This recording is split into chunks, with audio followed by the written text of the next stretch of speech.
I love when the black community says, let's boycott Asian businesses. Please do. We'll get rid of the Chinese takeout, the dry cleaners, the laundromats. Let's get rid of the liquor stores as well. Get rid of the Jordans you guys wear, the Nikes you wear, the shower caps, the Hondas, the Hyundais, all your car electricians, the electronics in your house, the Sony, the TV system, your sound system, the microphones that you guys use to rap and speak about awareness for the black culture and the hip hop culture. Where do you think that's made? That's made all in Asia. And here's another thing for you guys. You guys want us to leave the neighborhood so bad? Oh, Asian people are not neighborhoods? We're in white neighborhoods. We have our own Chinatown. We have our own Koreatown. You think we really need you guys to benefit off and make money? A lot of us do go to college as well. You're being outworked by immigrants who barely speak English. And you're not embarrassed? Go to the bank, start your own businesses, and deal with your own people. I want to see your own women get on their hands and knees and do pedicures and manicures and deal with nasty-ass attitudes, okay? Please, boycott Asian business. I'm all for it. People talk ignorant every single day and think that they're saying something real. All of this is, there's a lot of conversations going on after, the verdict came out about Rick Chow. In the Cyrus Belton case, Rick Chow was found not guilty. So people are saying, let's boycott Asian businesses. And a lot of things he was naming, it's like it has nothing to do with like what's going on in the black community. But you got to let people talk ignorant, let them hear themselves talk, and what they're gonna do is they're gonna share their heart. I just told my buddy earlier today. I said when people get angry, they share their heart.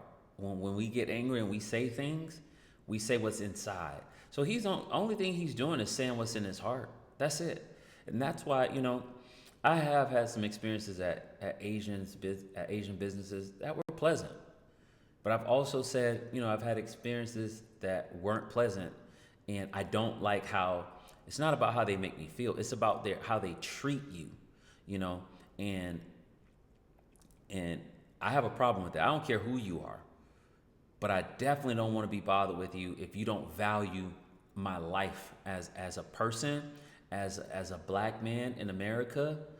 If you don't value me, if you are judging me based off the color of my skin, if you're taking on these racist ideologies, I don't want to support your business at all. And I do think that they make a ton of money off our community, and some of them need to have their behind out of it. Get out of there. And this guy speaks so arrogantly, but he's only sharing his heart, and I love it when they share their heart because you get to make your decision based off what they say.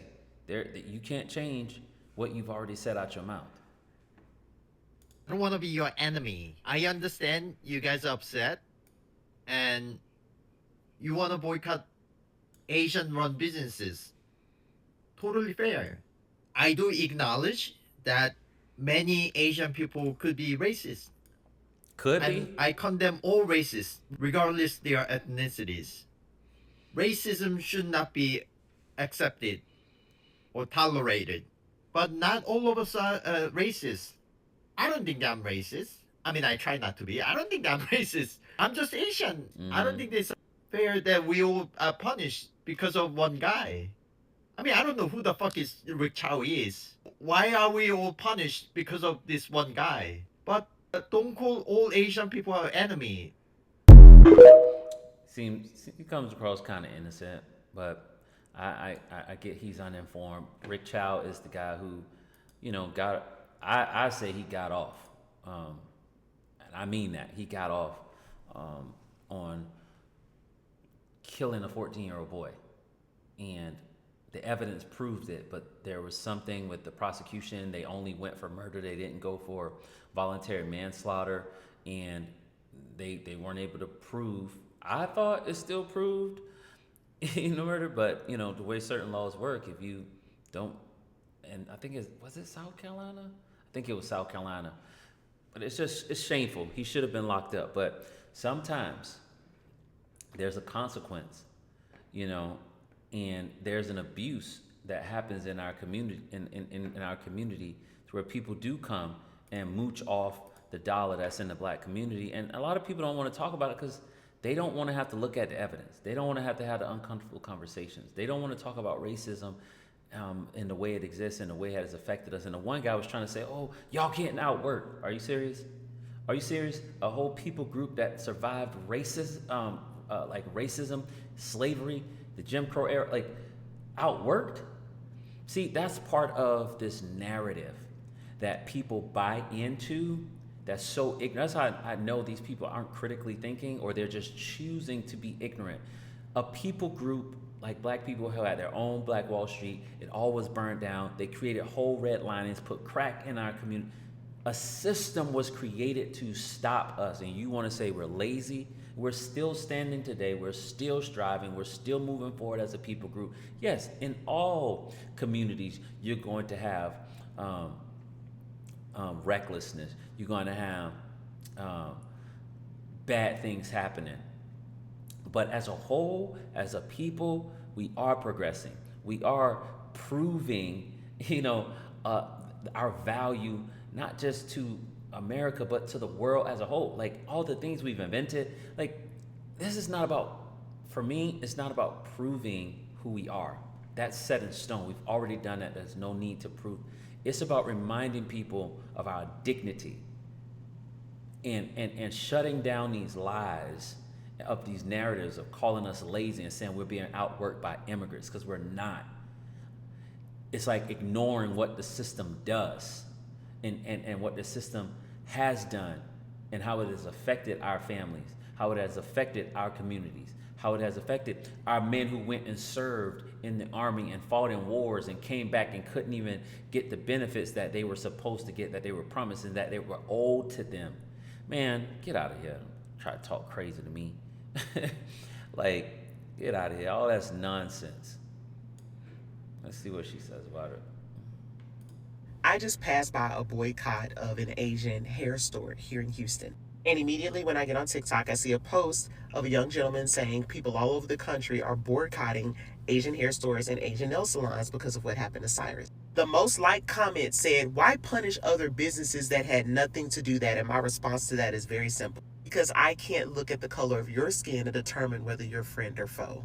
For years, y'all have looked at the color of our skin and looped us all as criminals, as has-beens. We ain't gonna never be nothing and we are tired. But when we do it to you, it's a problem. But Drea, we're not all like that. And I understand that you're not all like that. But I am not willing to walk into another store or into another business that don't have somebody that look like me to find out that you're not one of the cool ones. What do? We stop going to all of your establishments. We start supporting our own, period. I'm about to start putting together a series of Black Wall Street Zooms that is free, that is for everybody in the Black community that can come and start learning about resources in your area for you to support your own people. And I know that there's an app out there that you can go to. I'm not talking about no app. I'm talking about real conversations, real people that you can connect to in your area. Rightfully so. Keep doing it. Make sure I like it when people have something to offer, not just to the conversation, but that people can take away tangibly to continue to move their life forward. These are conversations that have to happen. These are things that have to happen, And I don't like the narrative. I already made it clear, that what happened to Cyrus was wrong. He was profiled wrongly. They chased him, thinking that he had stolen a bottle of a water that was worth $1. $1, y'all.